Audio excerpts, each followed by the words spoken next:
اعوذ باللہ من الشیطان اللعین الرجیم بسم اللہ الرحمن الرحیم السلام علیکم ورحمۃ اللہ وبرکاتہ۔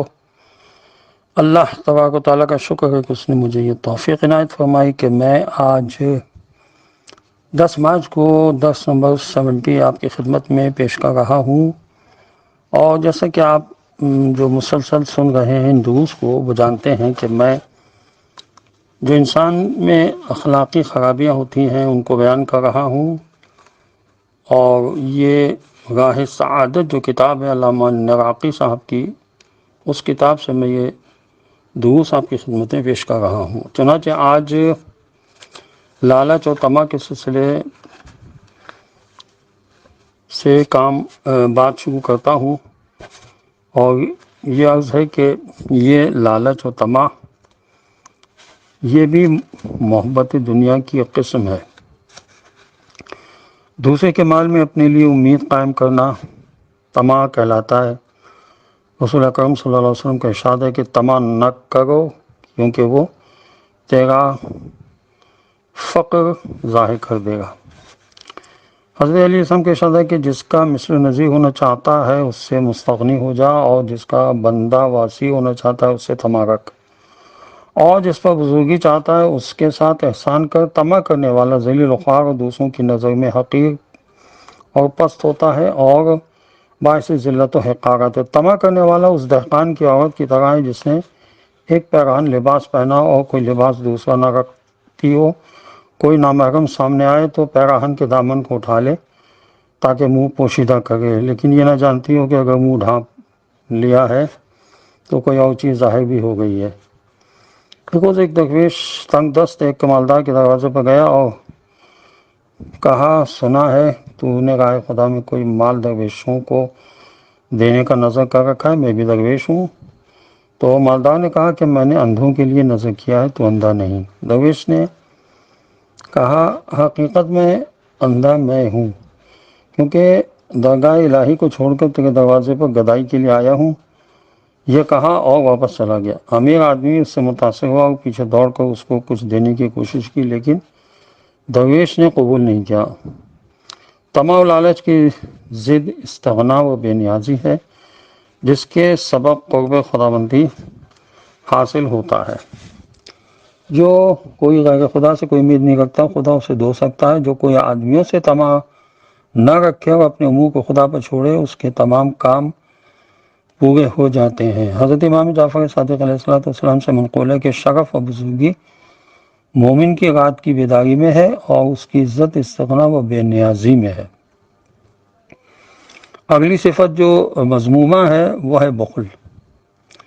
بخل یہ ہے کہ جس مقام پر مال کا خرچ کرنا ضروری ہے وہاں مال کو روک لیا جائے، یا جس قدر خرچ کرنا ضروری ہے اس قدر نہ خرچ کیا جائے۔ مال اگر اعتدال کے ساتھ صرف ہو تو اسے سخاوت کہتے ہیں، حد اعتدال سے بڑھ جاتا ہے تو اسراف، اور اس سے کم ہوتا ہے تو اسے بخل کہتے ہیں۔ یہ دونوں صفات قبیحہ ہیں۔ بخل مال دنیا کی محبت کا نتیجہ ہے۔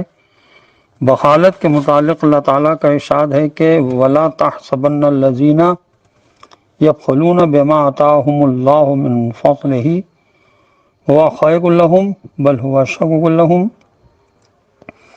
سَيُطَوَّفُونَ مَا بَخِلُوا بِهِ یوم القیامہ۔ وہ لوگ جنہیں اللہ نے اپنے فضل سے مال عطا فرمایا ہے، وہ اس میں بخل کرنے کو اچھا نہ سمجھیں، بلکہ وہ نہایت ہی برا ہے۔ اور جس مال میں وہ بخل کرے اسی کو عنقریب روز قیامت اس کے گلے میں طوق بنا کر ڈال دیا جائے گا۔ آن صلی اللہ علیہ وسلم سے مروی ہے کہ فرمایا، بخل جو کرتا ہے وہ بخیل ہوتا ہے، اور وہ بہشت سے دور اور دوزخ سے قریب ہوتا ہے۔ جس خدا کے نزدیک جاہل، سخی، عابد بخیل سے زیادہ محبوب ہے۔ ایک شخص حضرت صلی اللہ علیہ وسلم کے ہمراہ جہاد میں مارا گیا۔ اس کی عورت وائے شہید کہہ کر گریا کرتی تھی۔ حضرت صلی اللہ علیہ وسلم نے فرمایا، تو کیا جانتی کہ وہ شہید ہے؟ ممکن ہے کہ وہ بے فائدہ باتیں کرتا ہو یا بخیل ہو۔ مروی ہے کہ 2 فرشتے ہر صبح کو ندا دیتے ہیں کہ خداوندہ بخیل کے مال کو تلف کر دے۔ جو کوئی تیری راہ میں خرچ کرتا ہے اس کا عوض اس کو عطا فرما۔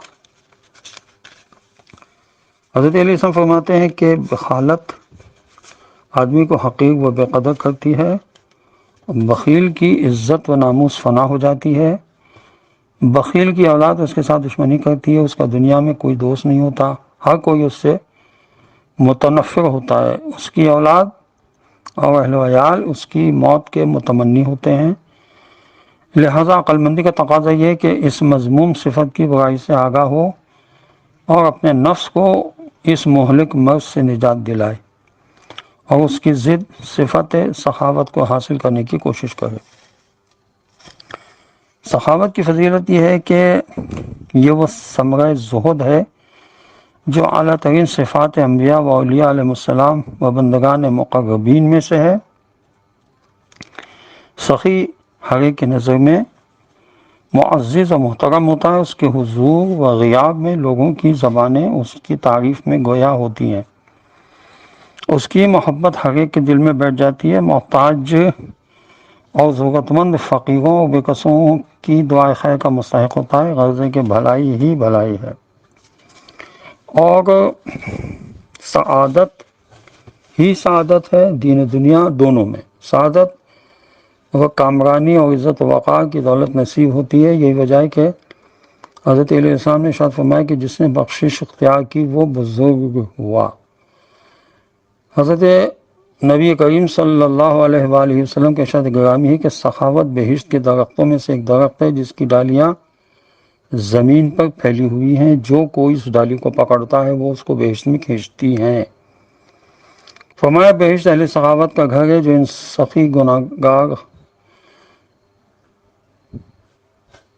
خدا کے نزدیک جوان سخی گناہگار خدا کے نزدیک بوڑھے عابد بخیل سے زیادہ محبوب ہے۔ بخل کا علاج یہ ہے کہ بخل چونکہ امراض مہلکہ نفسانیہ میں سے ہے، اس لیے اس کا معالجہ بہت ضروری ہے تاکہ ہلاکت سے بچ جائے۔ اس کے لیے ضروری ہے کہ پہلے اس کی خرابی اور سنگین نتائج سے آگاہی ہو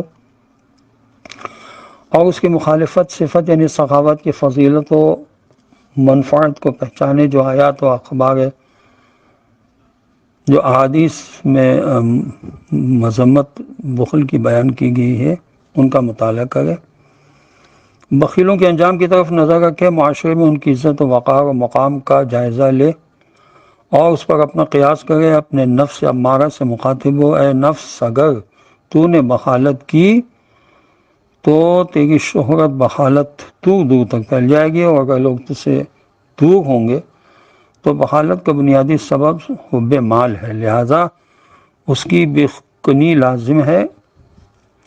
مال کی محبت انسان کے دل سے اس وقت اٹھ سکتی ہے جب وہ لذات دنیا کو ترک کرے، دنیا فانی اس کی لذات کی حقیقت اور نتائج پر غور کرے، اپنی عمر کا جائزہ لے کہ کتنی مدت زندہ رہنے کی وہ گارنٹی لے کر آیا ہے۔ ظاہر ہے کہ یہ کوئی گارنٹی نہیں ہے کہ وہ کب تک جیے گا۔ اگر انسان یہ سوچے کہ میں توبہ کر لوں گا بعد میں کسی وقت، تو انسان کو تو نہیں پتا نا کہ اس کی موت کب واقع ہو جائے۔ اس کو توبہ کی توفیق نہ نصیب ہو، اس لیے انسان کو جلد سے جلد خدا کی بارگاہ میں توبہ کر لینا چاہیے ہے اور استغفار کرتے رہنا چاہیے ہے۔ ایک دعائے استغفار تو بہت ہیں، ایک نماز استغفار بھی ہے، اور وہ اسی طرح سے جیسے حضرت سلمان فارسی کی نماز ہے، اور اس میں 15 مرتبہ پہلا سورہ ختم کرنے کے بعد اور اس کے بعد ہر ذکر کے بعد صرف 10 دفعہ استغفر اللہ کہنا چاہیے ہے۔ تو اس طرح یہ حرکت میں 75 ٹائمز استغفر اللہ ہو جائے گا۔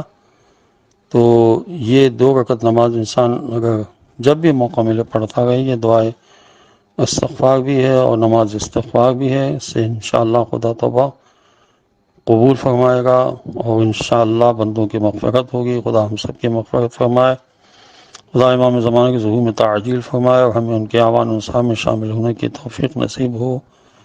وآخر دعوانا ان الحمد للہ رب العالمین۔ وصلی اللہ علی محمد وعلی آلہ الطیبین الطاہرین المعصومین المظلومین۔ السلام علیکم ورحمۃ اللہ وبرکاتہ۔